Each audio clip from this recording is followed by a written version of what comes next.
And G V Prakash and Teju Ashwini இவங்களுடைய இந்த combination ரொம்ப அழகாக இருந்தது. ரொம்ப க்யூட்டான ஒரு கப்புள்ஸாக ஸ்க்ரீனில் இருக்காங்கன்றதுல சந்தேகமே இல்லை. அண்ட் ரமேஷ் திலக் இந்த படத்தில் ஒரு மிக முக்கியமான கேரக்டர் பண்ணியிருக்காரு. எப்பயும் போல் அவர் ஒரு சின்ன ஸ்பேஸ் கொடுத்தாலும் அவருடைய பர்ஃபார்மன்ஸ் எந்த அளவுக்கு பயங்கரமாக இருக்கும் நம்ம எல்லா படத்துலையும் பார்த்துருக்கோம். ரீசெண்டாக கூட டூரிஸ்ட் ஃபேமிலியில் பார்த்து என்ஜாய் பண்ணியிருப்போம்.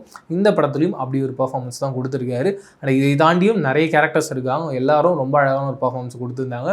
முக்கியமாக ரெனின் கிங்ஸ்லி அவர் வர ஒரு சில நிமிஷங்களாக இருக்கட்டும், எல்லா சீன்ஸ்லையுமே கண்டிப்பாக ஆடியன்ஸை சிரிக்க வைக்காமல் அவர் அனுப்புறதே கிடையாது.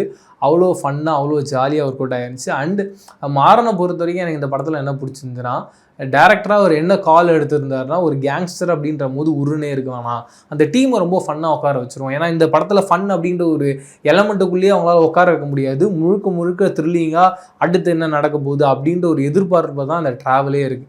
கண்டிப்பாக ஆடியன்ஸுக்கு ஒரு ஃபன் ஸ்பேஸ் அப்படின்றது தேவைப்படுது, ரிலாக்ஸேஷன் அப்படின்றது தேவைப்படுது.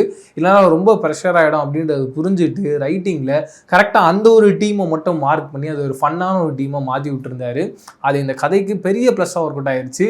படம் எங்கெங்கெல்லாம் ரொம்ப ப்ரெஷராக ஒன்று போகுது, ஒரு கட்டத்துக்கு மேலே நம்மளால் முடியாமல் வேற எங்கேயாவது டிஸ்ட்ராக்ட் ஆகும்போது கரெக்டாக இப்படி ஒரு ஃபன்னான ஒரு சீனை கொண்டு வந்து வச்சு நம்ம ஆடியன்ஸை என்கேஜ் பண்ணிவிட்டு அடுத்தடுத்து இந்த படத்தில் என்ன நடக்க போகுது அப்படின்னு நம்ம கையை பிடிச்சி கூட்டிகிட்டு போயிட்டே இருக்காரு. அதுக்கு மாறனுக்கு ஒரு பெரிய ஹேட்ஸ் ஆஃப் சொல்லி ஆகணும்.